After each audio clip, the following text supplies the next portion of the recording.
ماوەی چەند ڕۆژێکە نرخی مریشک لە بازاڕەکانی کوردستان بەرز بووەتەوە. لە ماوەی دوو ڕۆژی ڕابردوودا 2000 دینار چووەتە سەر نرخی کیلۆیەک مریشک.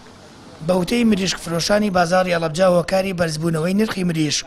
بۆ ڕەوانەکردنی مریشک بۆ خوارووی عێراق و هاوکات بەرزبوونەوەی نرخی دۆلار دەگەڕێتەوە. بەڵام هۆکاری مریشک قەزێ ئەوەیە کاکە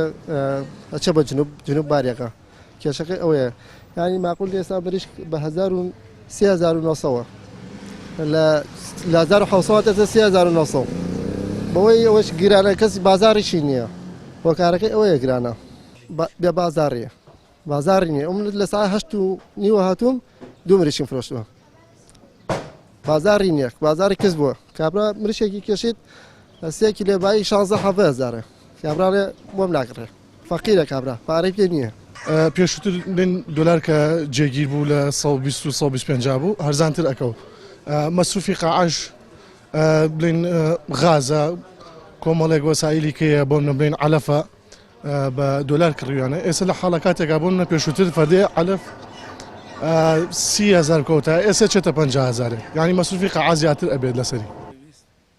خاوەنی کێڵگەیەکی بەخێوکردنی مریشک لە ئەڵەبجا ئاماژە بۆ دەکات کڕینی هەموو پێداویستەکانی کێڵگە بە دۆلار دەکات و پێشبینیش دەکات تا دوای ڕەمەزان نرخەکەی بەم شێوەی ئێستا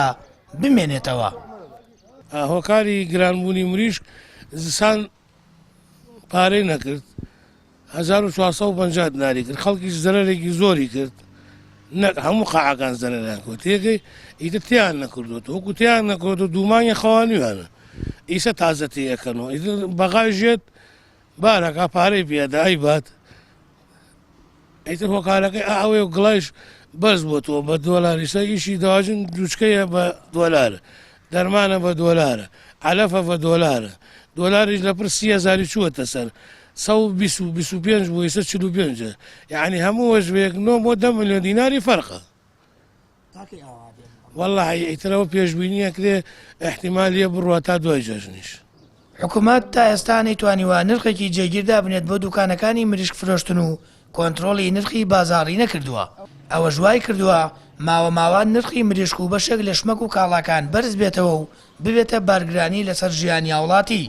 لە سنووری ئەڵەبجا زیاتر لە 60 کێڵگەی بەخێوکردنی مریشک و پەلەوەرەیە بەپێی ژمارەی زۆری کێڵگەکان بێت دەتوانرێت پێداویستی بازاڕی ئەڵەبجە و زیاتریش دابین بکات بەڵام ماوەی 15 ڕۆژە مریشک بە بچووکی لە کێڵگە پەلەوەرەکان دەفرۆشرێت بە خەڵکی بەغدا و خوارووی عێراق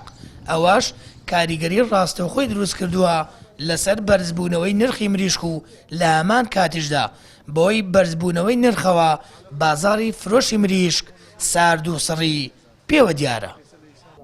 سامان فتاح کەناڵی ئاسمانی پەیام هەڵەبجە.